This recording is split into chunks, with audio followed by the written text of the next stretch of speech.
So a lot of people are saying that Black people are highly privileged in today's society. Um, I can't fully agree with that 100%. However, I do understand in certain aspects where they're coming from, although I don't fully agree. When it comes to this whole diversity, equity, and inclusion aspects of life, specifically me being a Black feminine, a Black woman, a lot of times I'll walk into an office for an interview and I'll look around and I'll see no one that looks like me. Yes, I'll see a couple scrambles of women, but not Black women. I'm the only face, skin complexion, a community member in that space. And then I know, like, off rip, like, yeah, they're going to hire me. They need to fulfill some DE. And I role for corporate. They have to fulfill a quota. And in a lot of these spaces, they will just hire you simply because of that. They just need like a quick token. What I'm saying is do not sell yourself short in order to please corporate America.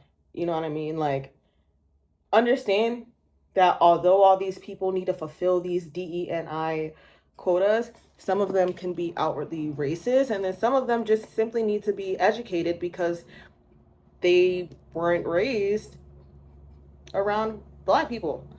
I wasn't really introduced to the white community until I went to college. Seriously. Other than that, I was mainly in like these very, very diverse spaces, with all people, majority Black and brown people. You know what I mean? Even with my family and my ancestors being white. Okay. Um, I, yeah. So I say all that to say, if you go into an interview and you realize, like, hey, I feel like I'm out of place here. I feel like they just want to quickly hire this DEI token Black woman, which they feel is going to be me. Really get a nice read of the person who is interviewing you, because they can either be like, oh, yeah, okay, well you can start Monday. Or they'll really want to hear what you have to say. They want to hear everything about you, where your morals and your values align. They want to know about your passions. They want to get to know you for you. You know what I mean?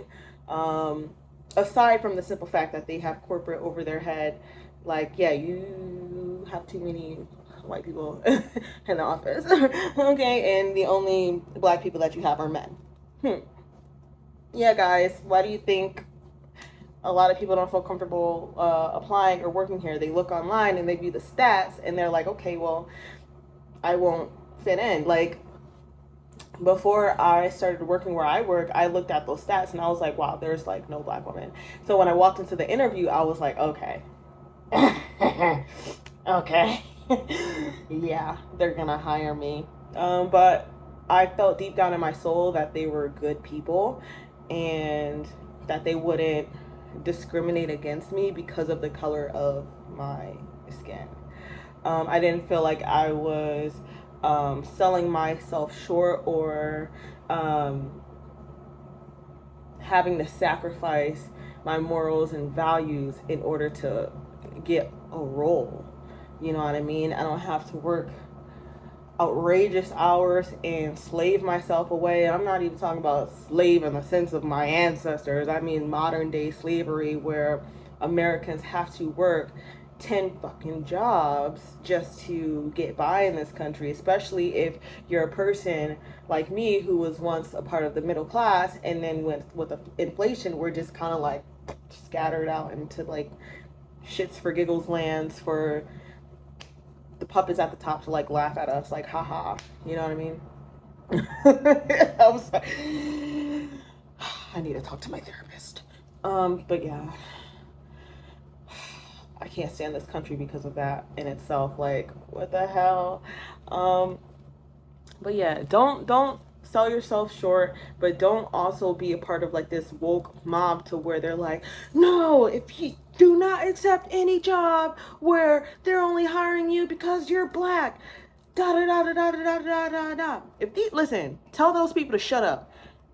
Like, I'm so serious. Don't allow for like the woke mafia to um stop you from doing what you have to do for yourself and your family, especially if you're a parent, especially if you're a child who has to take care of their parents or their guardians or family members or all these things.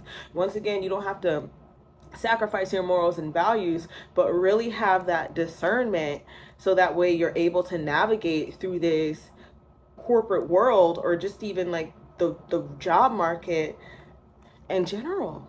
You have to have discernment, and you can't always have like this angry mindset. Not to put like this stigma on us as like, oh, black women are angry, blah blah blah. That's such a fucking myth. That's like, but when I say angry, I mean in like this inward feeling like, wow, we're being like truly disrespected, and we're like, this is a clear prime example of there's just not enough of them hiring us. They literally had to make this diversity, equity, inclusion thing just so at least one of us could get a foot in the door. Like, wow, do they really not value us, even though we are like one of the most educated groups in this country? Like, what? But understand, women like us, women who are well-rounded, well-educated, and who can really be of great influence, we are powerful individuals. And that is for literally all women, no matter what color you are, right? We go into these male-dominated spaces and we show the fuck out, okay? All right, because I'm sick and tired of walking into interviews and all I'm seeing is men. That's all I would see. A bunch of white men, a bunch of black men. And then, not to sound away, but 9 times out of 10, if you see a Hispanic man, he's doing the cleaning. And it's like a little, ooh, what is really going on here? What is really going on here? Oh, but yeah, it's really funky out there. It's really funky out there. And I was introduced to this at a very early age, and my mom taught me how to code switch at a very early age in my life. And I'm grateful for that because I graduated from a high school that was a trailer baby. Okay, we didn't even have books my senior year. Okay, not a single textbook. We didn't have no libraries. We didn't have nothing of the sorts. So I had to go to college. I had to be exposed to actual blatant racism where I was called the N-word and monkeys and this, that, and the third, just walking down the street, just minding my own black business, you know?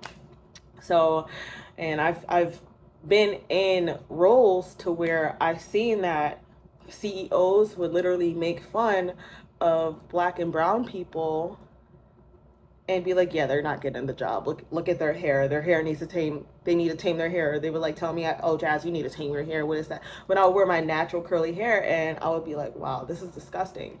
But I ended up setting a certain standard for myself as well as other women and other women of color. And I ended up taking over the role of who gets to be hired and get their foot in the door. I'm like, okay, y'all aren't calling certain people because their name is too ethnic. Well, this is now my job. I took over the position because I said that I will and I want to, and no one else is going to do as good as me. And I always had that office filled with employees. As soon as I left, they was in fucking shambles. Okay? Right? Because what we're not going to do is we're not going to discriminate, because it doesn't matter what color you are, it doesn't matter what size you are, it doesn't matter about any of those outward things. It's about who people are inside and how they are really able to, you know, be a positive asset to the world. You know what I mean? Like, we are more than just our looks. Like, things, we can't view things to be so surface level. And I understand, especially if you're in the sales world, a lot of times it is all about image. So if they hire a certain woman, they have to be really good looking, or if they hire a certain guy, they have to be really, really good looking. It's just all politics. It's all disgusting. um, and that's a whole nother video. People hire pretty people because we have like this thing called the halo effect, where people would see us and they go from like angry to like, oh, hi, you know.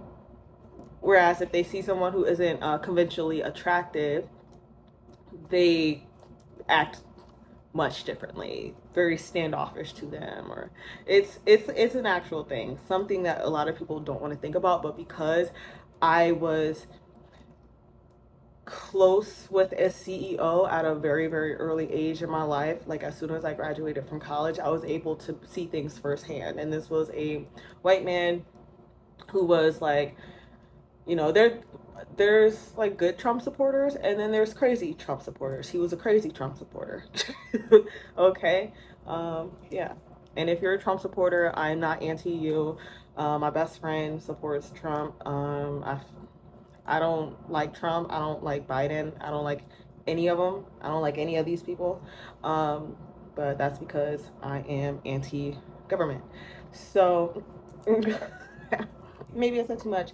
But all I can say is don't hate me for my opinion. I don't hate you because of your opinion. I love you because of your opinion. And if we share our opinions with one another, that is how we are able to grow and just simply learn more about one another and become more of a community who can share thoughts rather than be pissed at one another over our thoughts. So yeah, that was my video. I hope it wasn't all over the place, but you guys have a wonderful day. I'm gonna go take a walk.